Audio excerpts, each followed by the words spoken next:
बिस्मिल्लाहिर्रहमानिर्रहीम। अस्सलाम वालेकुम वरहमतुल्लाहि वबरकातुहू। नाज़रीन, मैं हूँ आपका मेज़बान अहमद अख्तर कुरैशी और अपने प्रोग्राम आपके सामने में नाज़रीन, जैसा आपको पता है कि हम बड़ी बड़ी ख़बरें जो होती हैं उनके पीछे छुपे हुए सच लाने की कोशिश करते हैं और आवाम को उनके असल हक़ाइक़ से आगाही दिलाते हैं। हमारा चैनल AQ ग्लोबल, इसको सब्सक्राइब भी कीजिए और बेल आइकॉन पर बटन भी दबाइए ताकि आप अच्छी न्यूज़ ब्रेक और ख़बरें भी लेती रहे। हमारे न्यूज़ ब्रेक के भी 2 प्रोग्राम आते हैं, न्यूज़ बुलेटिन, और हमने कोशिश की है कि हर हफ्ते आपको एक अच्छा मालूमाती प्रोग्राम दें जिसको आपको पता चले कि दुनिया में क्या कुछ हो रहा है, क्या कुछ नई नई इजादात हो रही है, नई नई तख्लीक हो रही है। तो वो भी हमारा सिलसिला जारी है। नाज़रीन, आज का जो हमारा मौजू है वो बड़ा अहम मौजू है। सबसे पहले हम बात करेंगे जो हमारे पास ख़बरें हैं उनके अंदर सब उन ख़बरों के पीछे क्या क्या हक़ाइक़ हैं वो तो हम बाद में बताते हैं आपको हमेशा की तरह से। लेकिन वज़ीर आज़म साहब की ज़बानी गलतियाँ या सोची समझी स्कीम, प्लानिंग, हिकमत अमली, ये एक मम्मा बना हुआ है कि न वज़ीर आज़म साहब बार बार जो उनकी ज़बान फिसल जाती है, गलती करते हैं, वो सोची समझी एक साजिश, हिकमत अमली, प्लानिंग या फिर वज़ीर आज़म की ज़बान के अंदर नुक़लत है। बहरहाल एनी और नुक़लत है या जो भी कुछ है वो सिलसिला अपनी जगह पर है। हम बात करेंगे FATF की। असल मामला क्या है, उस FATF से भी हमें ये नज़र आता है कि ये साजिश है या प्लानिंग है। इस पर हम रोशनी डालेंगे आज के प्रोग्राम के अंदर। और एक और बड़ी अहम ख़बर जो है वो शौकत अजीज़ साहब का बयान आया है। शौकत तरीन साहब का बयान आया है, जो हमारे वज़ीर ख़जाना जिन्होंने बजट पेश किया था कि हम बजट के अंदर तरामीम करेंगे। इसका मतलब ये है कि जो अपोजिशन ने और हमने भी, आपको याद है पहले दिन हमने ये कहा था कि बजट अपने इस प्रोग्राम के अंदर बजट जो है वो इंतहाई जल्दबाजी के अंदर बनाकर आवाम पर थोप दिया गया और इसमें बहुत सारे लूप होल्स हैं और आवाम की मुश्किलात को जो है मद्देनज़र नहीं रखा गया है। तो इस बात का अब जनाब अली वज़ीर ख़ज़ाना साहब ने ख़ुद जो है इकरार कर लिया। तो हम अब जाते हैं तीसरे नुक्ते की तरफ। आजकल एक रुझान चला है, अभी मैंने पिछले दिनों एक क्लिप देखा, इंडिया से आया था, उसके अंदर दुल्हन को सोने में लादा हुआ है और जनाब अली करोड़ों रुपया अपने उस पर ख़र्च किया गया शादी के ऊपर। ठीक है, शादी में जहेज़ दिया जाता है और एक जहेज़ को हमारे माशरे के अंदर लालत भी समझा जाता है। लालत जो है वो बहुत बुरी बला होती है और उसके साथ साथ फिर लालच जुड़ जाती है। तो लालच के तौर पे लोग शादियां करते हैं, फिर उन बच्चियों के साथ क्या होता है वो आपको पता है। लेकिन एक और चीज़ सामने आई है, पिछले दिनों पिछले 1-2 साल से मुसलसल देख रहे हैं पाकिस्तान के अंदर जो है वो सलामी के तौर पर अब तो करोड़ों से बात निकल के अरबों में पहुँच गई कि शादी की सलामी के अंदर अरबों रुपए लोग जनाब अली इकट्ठे कर रहे हैं। अल्लाहु अकबर। ये है मुल्क, हमारा गरीब मुल्क पाकिस्तान। तो नाज़रीन, हम सबसे पहले बात करते हैं वज़ीर आज़म की ज़बान की लुकनत या फिर उनकी सोची समझी हिकमत अमली। तो अब तक जितने भी हमने वज़ीर आज़म साहब के बयानात सुने, देखे, जिस पर उनकी जमात के, उनके कारकुनों ने, उनके वज़रा ने, उनकी टीम ने, उनके माफिज़ों ने, उनके जिसे कहते हैं कि वो जुमला नहीं कहना चाहता यहाँ पर, अच्छा नहीं है, जो उनके वज़ीर आज़म के यानी ज़र ख़रीद ग़ुलाम हैं, अच्छा जुमला यही है, ज़र ख़रीद ग़ुलाम जो हैं वो उनके दिफा में लग जाते हैं। अब वज़ीर आज़म चाहे वो जानबूझ के कहें या गलती से उनसे कोई जुमला सरदर्द हो जाए, लेकिन उनके ज़र ख़रीद ग़ुलाम जो हैं, जो लब्बैक करने वाले वज़ीर आज़म की आवाज़ पर वहाँ लब्बैक नहीं करते जहाँ लब्बैक करने को रब्बे कायनात ने मुसलमानों को हुक्म दिया है, मुसलमानों को फरमाया है कि यहाँ लब्बैक करो। लेकिन वज़ीर आज़म के हर इशारे के ऊपर जनाब वो अपना सर झुकाने के लिए उसको सर तस्लीम खां में जो मिज़ार यार में आए वाला जुमला अदा करते हैं। तो वो वज़ीर आज़म के जितने भी अल्फाज जो वो गलती से अदा कर जाते हैं, हमने ये तज्ज़िया किया है, ये उसका नतीजा निकाला है कि वो सारे के सारे अल्फाज जो हैं वो वज़ीर आज़म एक हिकमत के तहत, एक प्लानिंग के तहत अदा करते हैं और वो बड़े कामयाबी से अपना काम कर रहे हैं। क्योंकि उनके पास जो मास्टरमाइंड टीम है वो पाकिस्तान से उसका कोई ताल्लुक़ नहीं है, वो पाकिस्तान की मोहब्बत का कहीं ज़िक्र नहीं है, वो एक लॉबी है जो उनको पढ़ा रही है, समझा रही है, सिखा रही है, बता रही है, उनको बोलना सिखा रही है। और वो बोल रहे हैं। और ये काम आज से नहीं हो रहा, ये काम उस वक़्त से हो रहा है जब से शौकत खानम अस्पताल की बुनियाद रखी गई थी, वो उसी प्लानिंग का एक हिस्सा था। वरना आप ये बताइए कि वज़ीर आज़म पाकिस्तान, जो इस वक्त पाकिस्तान के वज़ीर आज़म हैं, इससे पहले उनके पास हुकूमत थी कहाँ? KPK के अंदर। KPK के अंदर कोई गवर्नमेंट अस्पताल उस लेवल का क्यों नहीं बना जैसा उन्होंने बुनियाद रखी शौकत खानम की? पिछले 5 साल वो और 8 साल और 3 साल ये 8 साल हो गए। 8 साल के अंदर किसी ऐसे बड़े हॉस्पिटल की बुनियाद पूरे पाकिस्तान में रखी? नहीं रखी। हाँ, शौकत खानम की KPK में भी रख दी, शौकत खानम की वो सिंध में भी रख रहे हैं।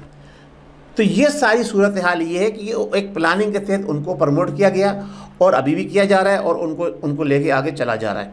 नाज़रीन, इसके साथ साथ दूसरी बात जो है, बड़ी अहम बात ये है कि हम कुछ भी कर लें, हम मुसलमाना ने पाकिस्तान कुछ भी कर लें, हमें थोड़ा सा इंतज़ार करना होगा।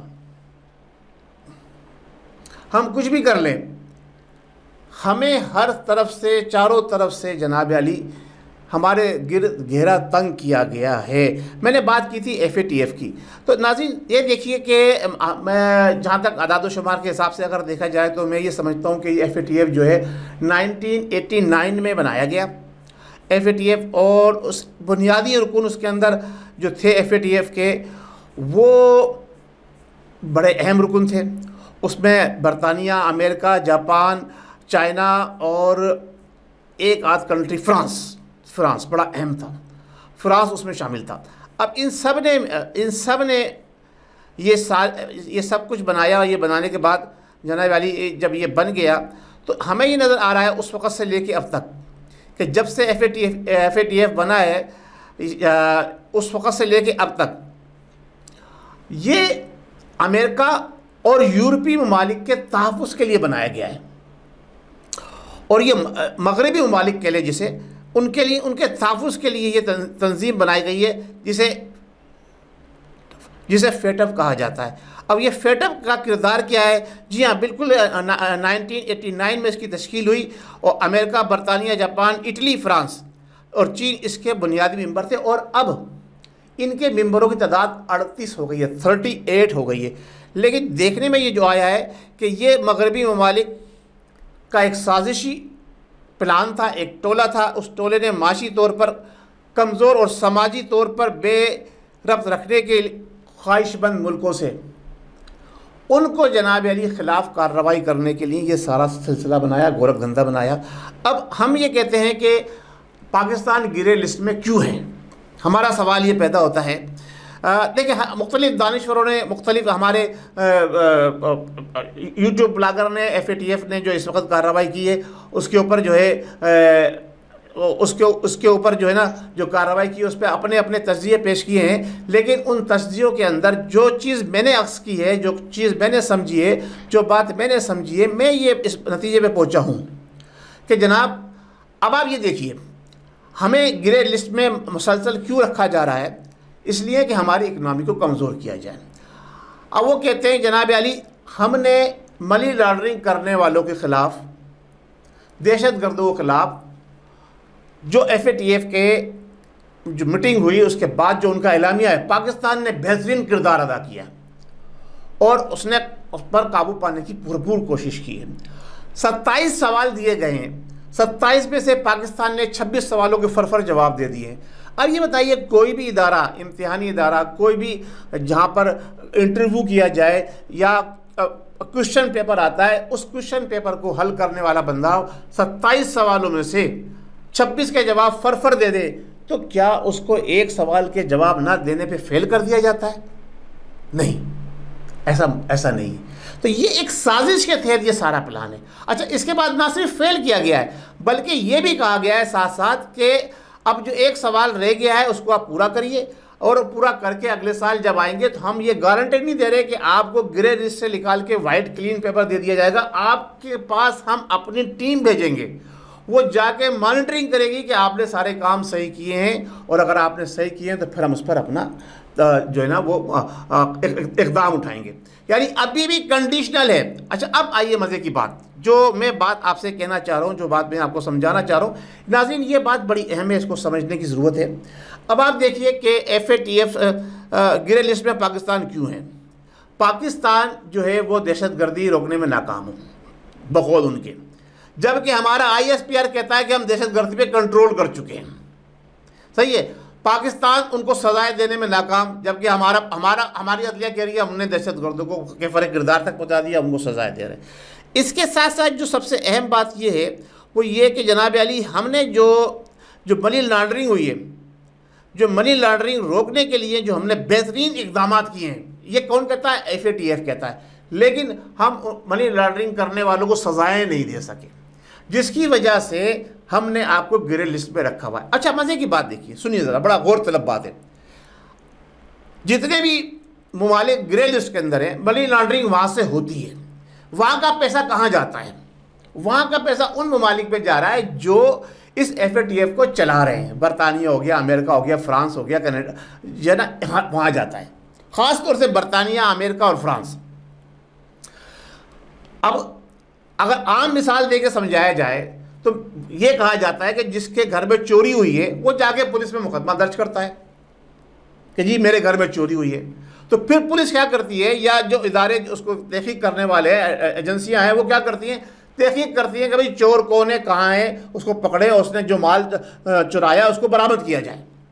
लेकिन यहाँ उल्टा हिसाब है। FATF कह रहा है कि जनाब आप चोरी रोकने में नाकाम हो गए, आप चोरी रोकने में नाकाम हो गए, आपने चोर को चोरी करने दी, इसलिए हम आपको ग्रे लिस्ट पे रखे हुए हैं। अच्छा, चोरी का माल कहाँ है? अब हम कहते हैं, उनसे सवाल करते हैं कि भाई चोर तो आपके यहाँ बैठे हुए हैं जनाब, चोर तो बरतानिया में बैठे हैं, चोर तो अमेरिका में बैठे हैं, चोर तो फ्रांस में बैठे हैं। जितना मनी लॉन्ड्रिंग का पैसा है वो अमेरिका, फ्रांस और बरतानिया के अंदर है। चीन में तो नहीं है, जापान में भी नहीं है, वहाँ तो नहीं जाता, जाता होगा तो हमें नहीं पता, लेकिन इन 3 ममालिक में तो जाता है। अजय सारे चोर भी इकट्ठे होकर वहीं बैठे हुए हैं। अब हम उन चोरों को पकड़कर वापस लाना चाहते हैं अपने मुल्क में, उनको सजाएं देना चाहते हैं। आप कहते हैं जी उन चोरों को आपने सजाएं नहीं दी, हम सजाएं देना चाहते हैं, उनको लाना चाहते हैं, अब उन चोरों को तहफ़्फ़ुज़ फराहम करते हैं। अच्छा, वो पैसा आप लेके बैठे हुए हैं, वो पैसा जो मनी लॉन्ड्रिंग के ज़रिए आप तक पहुंचा है, उस पर आप कारोबार कर रहे हैं, वो आपके बैंकों में रखा हुआ है, उस पर आप जनाब मुनाफा कमा रहे हैं और आप अपनी मईशत को मजबूत कर रहे हैं। जिन ममालिक से वो पैसा चोरी होके गया है उनको आप मज़ीद कमज़ोर कर रहे हैं, उन्हें आपने ग्रे लिस्ट में रखा हुआ है, उन्हें आपने वाच लिस्ट में रखा हुआ है। उनकी मईशत को आप मज़ीद कमज़ोर करने के लिए उन चोरों को ना छोड़ रहे हैं, ना वापस उनके वतन भेज रहे हैं, ना उनका पैसा लौटा रहे हैं। अब आप ये बताइए, जब ये बात साबित हो गई कि एक्स ने जो पैसा एक्स ममालिक से चोरी किया और वाई ममालिक में ले जाके रख दिया और वो खुद भी वहाँ बैठा हुआ है, अब इस FATF का क्या काम है, क्या जिम्मेदारी है? ये सिर्फ इसलिए बना है कि गरीब ममालिक के ऊपर जनाब अपनी तलवार लटका के रखे, अपनी मर्ज़ी के इक़दाम करवाता रहे, अपनी मर्ज़ी की पॉलिसी उस पर ठोपता रहे? हाँ, बिल्कुल इसीलिए तो बनाया गया है। इसीलिए मैंने शुरू में कहा आपसे कि ये FATF जो है, ये जो हमारे जो ममालिक हैं, जिसमें ख़ास तौर से हमारे एशिया के ममालिक है, जो कमज़ोर ममालिक है, जो अपनी मईशत को मजबूत करने के तगदौड़ में लगे हुए हैं, उसको ये पनपने नहीं देना चाहता, ना ऊपर जाने देता।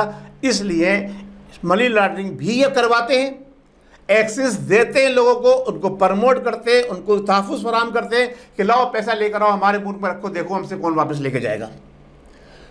पैसा लेके वहाँ चले जाते हैं, अय्याशी से वहाँ वो ज़िंदगी गुजारते हैं, और जिस मुल्क से पैसा आता है उस मुल्क को ये वाच लिस्ट में डाल के उसकी मईशत को कमज़ोर करने पे तुले में।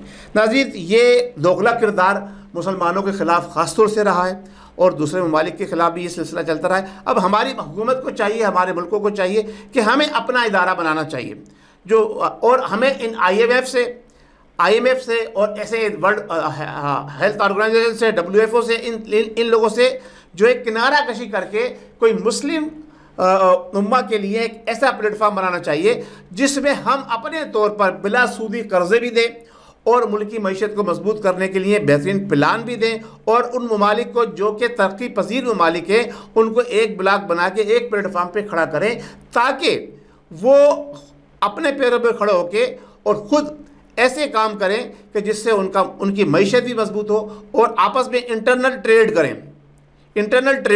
जब इंटरनल ट्रेड करेंगे तो हम खुद ब खुद मजबूत होते चले जाएंगे। तीसरी और बड़ी अहम बात जो मैं जिक्र कर रह गया मेरे इस आज का मौजू था कि सलामी। शादियों में करोड़ों रुपए की सलामी नहीं बल्कि अब अरबों में पहुँच गई। आपने देखा होगा पिछले दिनों हमारे मुल्क वतन पाकिस्तान के अंदर कई बड़े बड़े जिसे कहते हैं कि ब्यूरोक्रेट्स के लिए उनके बच्चे बच्चियों की शादियाँ हुई। अच्छा, बच्चे बच्चियों की शादियों के अंदर ठीक है, तोहफे तवाइफ देना बहुत अच्छी बात है, लेकिन ये बात समझ में नहीं आई कि तोहफे तवाइफ की वैल्यू बाकायदा टीवी पर आया, मीडिया पर आया, पहले भी माजी में भी आता रहा है, समझे ना, कि बरतानिया ने ख़ास तौर से इस पर कहा कि जो हमारे शहजादों की शादियाँ इस शान से नहीं हुई जिस तरह पाकिस्तान में कुछ लोगों की शादी हुई। मैं नाम किसी का भी नहीं लेना चाहता, मैं सिर्फ आपको बताना चाहता हूँ कि हमारी कमज़ोरी है, हमारे मुल्क के हालात किस तरफ गए हम, और किस तरह से लोग रिश्वत दे रहे हैं, किस तरह से रिश्वत ले रहे हैं। अब आप ये बताइए कि एक ब्यूरोक्रेट्स की अगर बेटे की शादी होती है तो जो लोग उसमें अरबों रुपए का सलामी दे रहे हैं उसके मकासद क्या है? करोड़ों रुपए की सलामी दे रहे हैं उसके मकासद क्या है? यानी लाखों रुपए देना तो कोई मामूली सी बात है। अच्छा, जो देने वाले उनके मकासद और जो ले रहे हैं वो भी एक वही वाली बात जो हमारे नियाजी साहब वो कहते हैं ना, पानी ऊपर से गिरेगा, जैसा पानी होगा वैसे ही करता चला जाएगा। तो ये नियाजी साहब की दौरे हुकूमत में 2-3 साल के अंदर जो हमने देखा है, पिक्चर सामने आई है कि अरबों रुपए की और करोड़ों रुपए की शादियों में सलामियाँ ली गई हैं। वो सारे बड़े जागीरदार और बड़े मिल ओनर्स नहीं, वो ब्यूरोक्रेट्स के बच्चे बच्चियाँ जिनकी शादियों के अंदर ये सारा सिलसिला हुआ है, और देने वाले हर सतह के लोग थे, उन्होंने दिया है। और क्या मकासद होंगे उनके, किस मकासद के तहत दिया है, इसको आपने समझना है, इसको आपने देखना है, इस पर आपने गौर करना है कि आया ये सिलसिला जो पाकिस्तान में चल रहा है ये किस हद तक सही है, किस हद तक गलत है। नाज़रीन, हमारा आज का प्रोग्राम थोड़ा सा तवील हो गया है, लेकिन फिर मैं बात करके आऊँगा कि हमने अब भी अपनी आंखें नहीं खोली इन तमाम लोगों का तमाशा देखने के बाद और यहूद व नसारा का अपना दोस्त समझा, तो इसका मतलब ये कि हम कुरान के मुनाफी काम कर रहे हैं, जो कि कुरान ने खुलकर बताया है कि यहूद व नसारा आपके खुले दुश्मन हैं, वो आपके कभी दोस्त नहीं हो सकते, और हम उनको अपना दोस्त समझ के उनके तलवे चाटने की कोशिश कर रहे हैं। तो ये हमारे लिए, ना हमारी कौम के लिए, ना हमारे मुल्क के लिए, ना हमारे वतन के लिए बेहतर होगा।